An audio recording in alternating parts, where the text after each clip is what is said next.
প্রিয়তম, তোমার চিঠি পেয়ে যেন হৃদয়ের গভীরে এক আশ্চর্য ঢেউ লেগেছে। তোমার প্রতিটি শব্দ যেন আমার অন্তরের স্পন্দনে মিশে আছে। তুমি জানো, তুমি যখন আমাকে মনকে স্পর্শ করো, তখন সেই স্পর্শ শুধু মনকেই নয়, আমার সমস্ত সত্তাকে আন্দোলিত করে তোলে।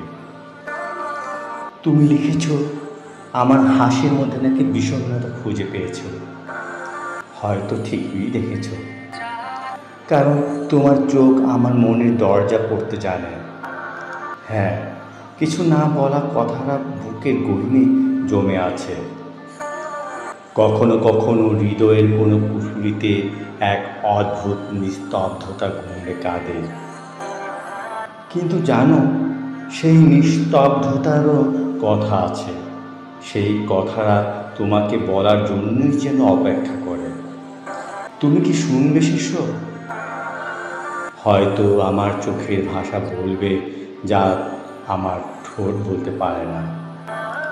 তুমি যদি আমার চোখের গভীরে তাকাও, দেখবে তোমার প্রতি আমার অব্যক্ত ভালোবাসা সেখানে গভীর এক নদীর মতো বয়ে চলেছে। তুমি বলেছ, আমি শুধু তোমার অর্ধাঙ্গিনী নই, তুমি তো আমার সমস্ত, আমার অস্তিত্বের ছায়া। তোমার প্রতিটি শব্দ, প্রতিটি স্পর্শ আমাকে পূর্ণ করে। আমার বুকে মাথা রেখে যদি তোমার নিঃশ্বাসের শব্দ শুনতে পাই, তবে যেন সেই শব্দেই আমি জীবনের অর্থ খুঁজে পাই।